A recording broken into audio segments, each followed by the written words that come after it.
مسجدوں تک دور سے چل کر آنا اور ایک نماز کے بعد دوسری نماز کا انتظار کرنا، بس یہ رباط ہے جس سے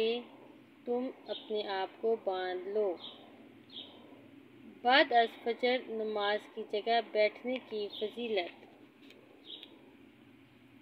سماک بن حرب کہتے ہیں کہ میں نے حضرت جابر بن سمرہ سے روایت سے کہا کہ کیا رسول اللہ صلی اللہ علیہ وآلہ وسلم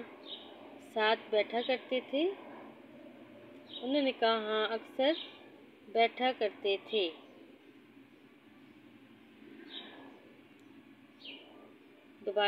سماک بن حرب کہتے ہیں کہ میں نے حضرت جابر بن سمرہ سے کہا کہ کیا آپ رسول اللہ صلی اللہ علیہ وآلہ وسلم کے ساتھ بیٹھا کرتے تھے؟ انہوں نے کہا ہاں، اکثر بیٹھا کرتا تھا۔ آپ جس جگہ فجر کی نماز پڑھتے وہاں سے اس وقت تک کھڑے نہ ہوتے جب تک سورج طلوع نہ ہو جاتا، پھر جب سورج طلوع ہو جاتا تو آپ کھڑے ہوتے۔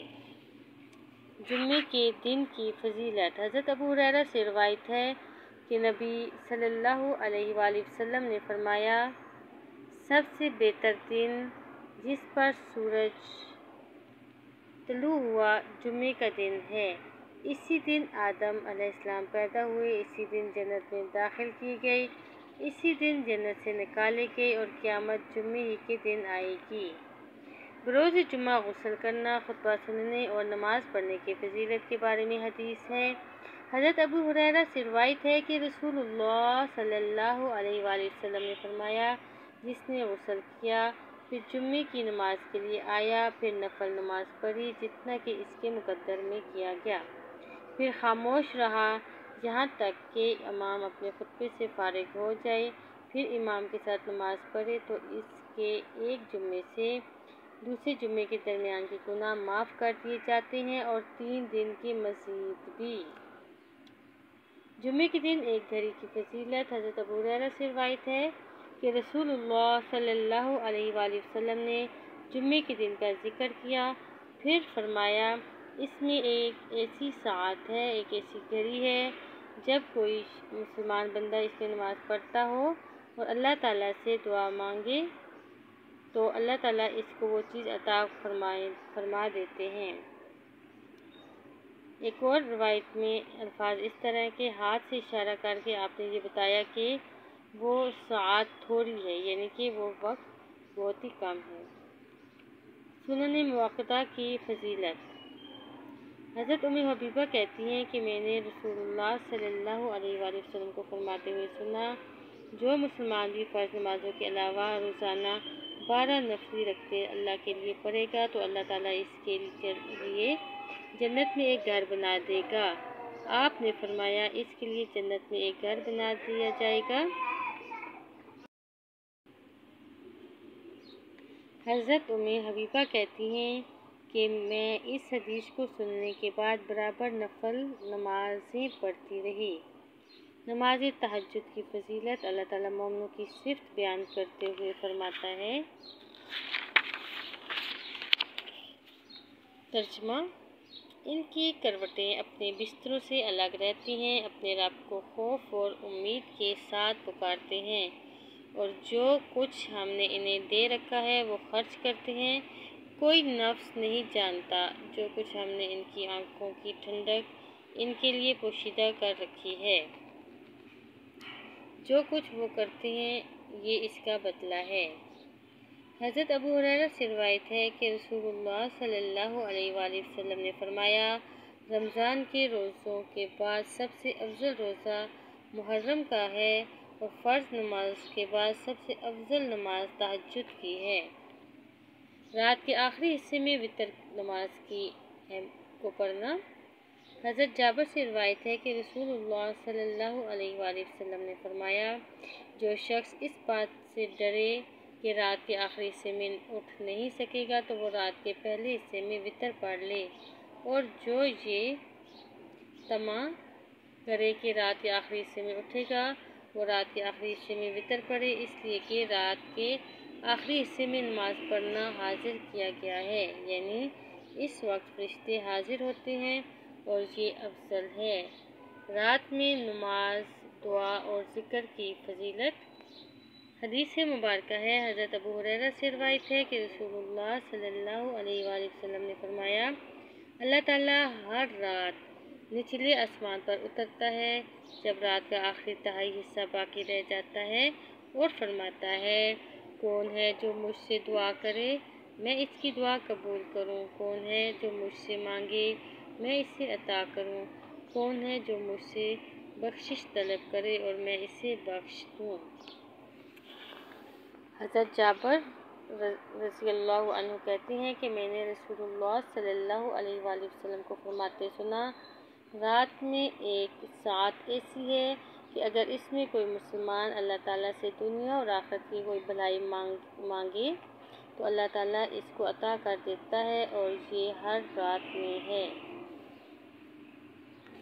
چاشت کی نماز کی فضیلت اور اس کا افضل وقت۔ حضرت ابو ہریرہ سے روایت ہے کہ رسول اللہ صلی اللہ علیہ وآلہ وسلم نے فرمایا، تم میں سے ہر شخص کے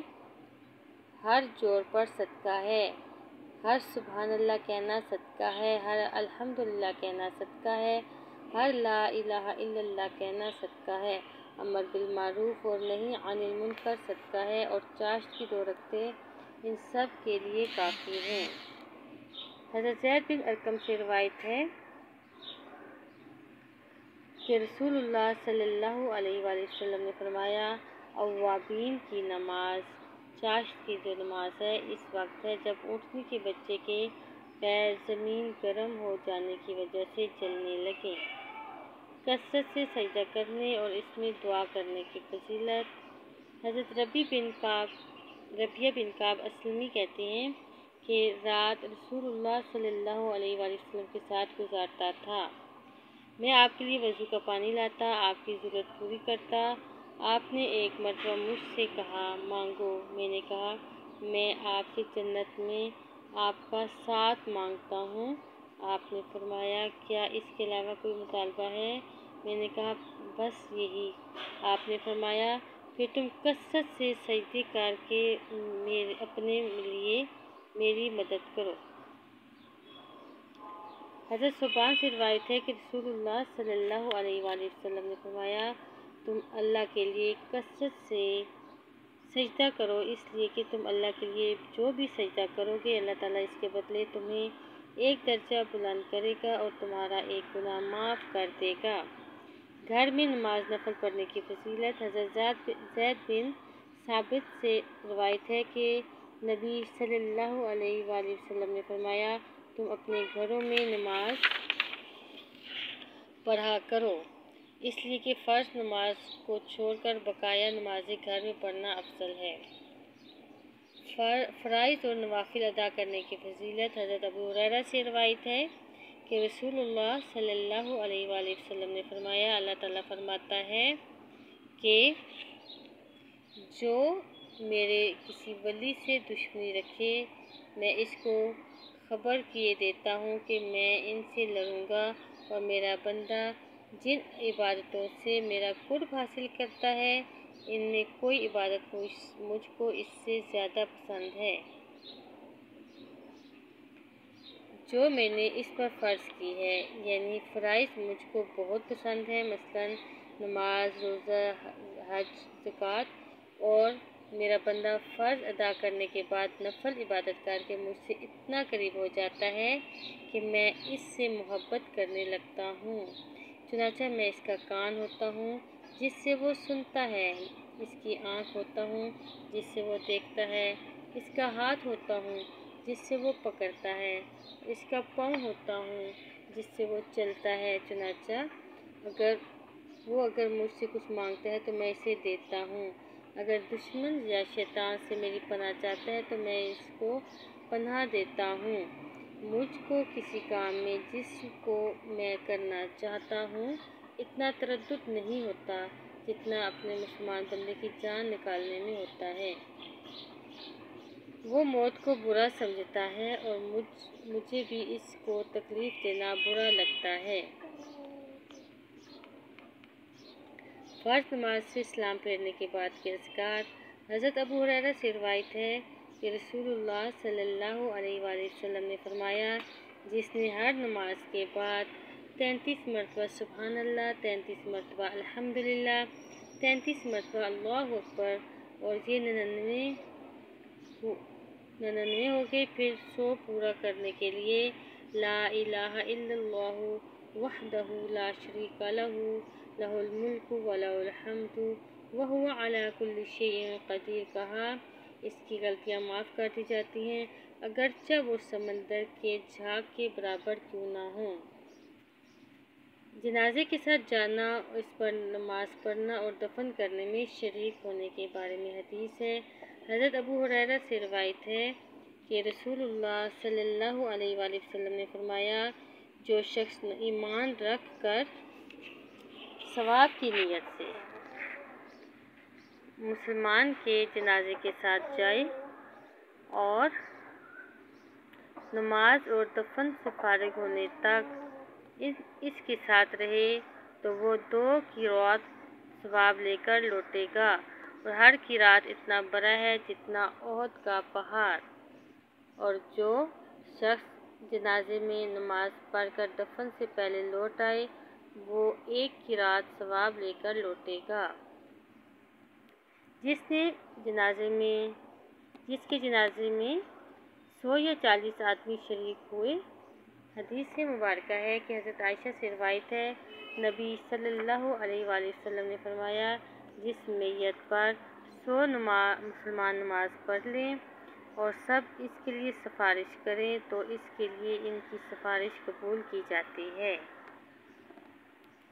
حضرت عبداللہ بن عباس کہتے ہیں کہ میں نے رسول اللہ صلی اللہ علیہ وآلہ وسلم کو فرماتے ہوئے سنا، جب کوئی مسلمان مر جائے اور اس کی نماز جنازہ 40 آدمی پڑھ لیں جو اللہ کے ساتھ کسی کو شریک نہیں کرتے تو اس کے بارے میں اللہ تعالیٰ ان کی سفارش قبول کرے گا۔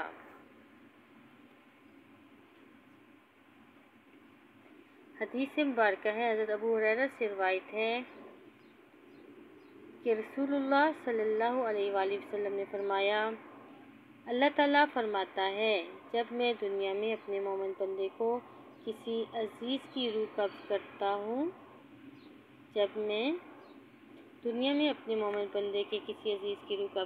ہوں پھر وہ صبر کرتا ہے،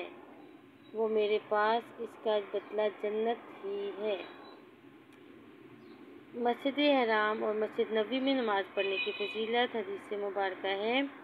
حضرت ابو ہریرہ سے روایت ہے کہ رسول اللہ صلی اللہ علیہ وآلہ وسلم نے فرمایا، میری اس مسجد نبوی میں ایک نماز دوسری مسجدوں میں 1000 نمازوں سے بہتر ہے سوائے مسجد حرام کے۔ ایک اور حدیث ہے کہ آپ نے فرمایا، میری مسجد میں ایک نماز دوسری مسجدوں میں 1000 نماز سے افضل ہے سوائے مسجد حرام کے۔ مسجد حرام میں ایک نماز دوسری مسجدوں میں 1,00,000 نماز سے افضل ہے۔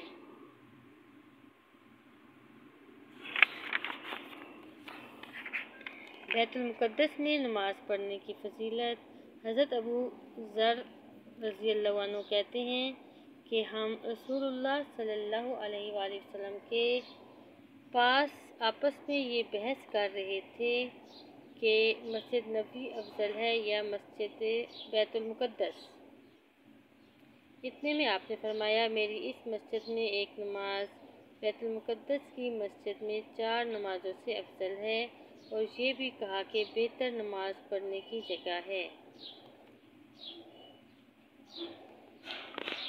مسجد قباء میں نماز پڑھنے کی فضیلت۔ حضرت سہیل بن حنیف کہتے ہیں کہ رسول اللہ صلی اللہ علیہ وآلہ وسلم نے فرمایا، جس نے اپنے گھر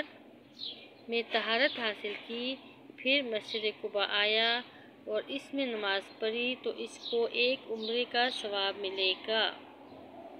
ربنا تقبل منا انک انت السمیع العلیم وتب علینا انک انت التواب الرحیم۔